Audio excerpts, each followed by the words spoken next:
thank you so much. Your lovely comments, Glenn. I'm so touched by what you said. Thank you. Oh, my. Talk about a change in pace, what editors can do. Now, we say to breathe, right? I first met Glenn at the start of the ensemble cast rehearsal for The Big Chill, on location in Beaufort, South Carolina, before principal photography started. Can you believe such a crazy notion? Larry Kasdan asked me to attend the actors' rehearsals, where I became a fly on the wall, watching and listening to the actors' process. Glenn was responsible for teaching me the key lesson of editing, to interpret the actor's work within a dynamic of the ensemble, to heighten and hone the experience incrementally for the audience. I was able to watch her hard work, the distillation of character and relationships, grow naturally without effort. And for that, Glenn, for that fundamental lesson of simplicity, my North Star for over 40 years, I am eternally grateful.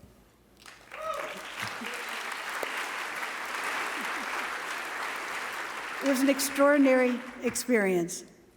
Well, this is the beginning of my adventure in film back as a kid in rural Oklahoma, where I grew up in a small town on Route 66. In the 1940s, my hometown had 3 walk-in theaters. The Coleman, a beautiful movie palace now beautifully restored, and the now shuttered Ottawa, and the Glory Bee, where my sister and I attended the kiddie matinee every Saturday with our little outfits, our Western outfits, cowboy boots, hat, jeans, and 2 shiny quarters in our pocket to cover the price of admission for 3 hours of uninterrupted entertainment, starting with 20 minutes of cartoons, 2 serials, usually episodes of Hopalong Cassidy, Flash Gordon, or Captain America. The Western of the singing cowboy variety, starring Roy Rogers and Dale Evans, or Gene Autry, and once in a while, a movie about my favorite Ozark hillbillies, Ma and Pa Kettle, at an Oscar event. Kids without adults had unbridled freedom to laugh and shout and make believe in total chaos. It was fantastic. I loved it. Flash forward from Miami, Oklahoma, not Miami, Florida, to Paris, where I spent my junior year abroad. When I arrived, I barely spoke the language, and I needed a shortcut for learning colloquial French. So here's the secret. Watch a version originale, an American film with French subtitles.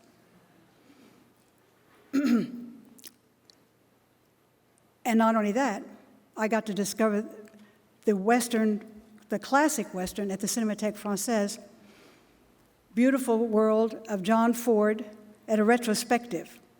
She wore a yellow ribbon, Ford Apache, My Darling Clementine, Stagecoach, and The Searchers. My adventure in film continued that same summer when I met a lanky student in Florence, Italy, John Bailey. Thank you. Little did I know that John would change my life, lure me to Los Angeles, where we would marry and share a life in film, working our way through the ranks, learning on the job, helping and supporting each other. We were lucky to work on 12 films together.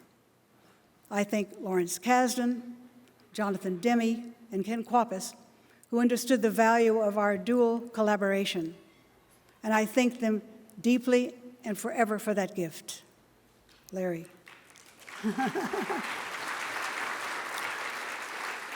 There are always perplexing moments during the editorial process We had one such crucial moment during the editing of E.T.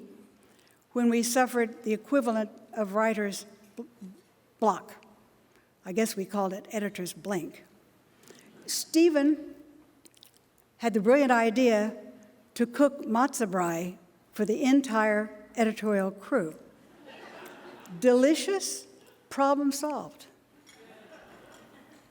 I promised I would never disclose his recipe, his secret recipe for success. But if you take the New York Times, look at the cooking app, I think you'll find the secret there.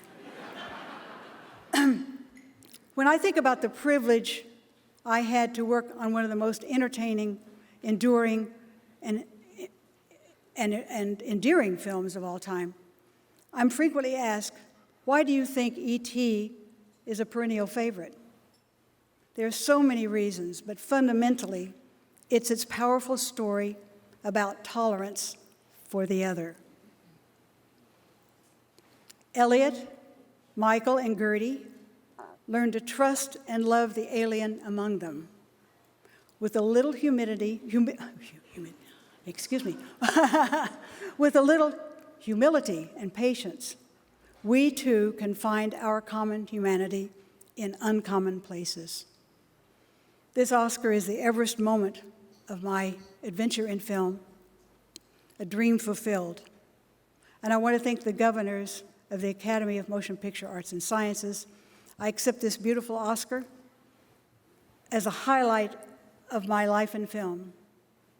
I accept it for all editors who toil in the darkness of an editing room, weighing each cut, making infinite choices to create a unique, believable world born of the imagination. And most of all, I want to thank John, my dear Johnny. Thank you.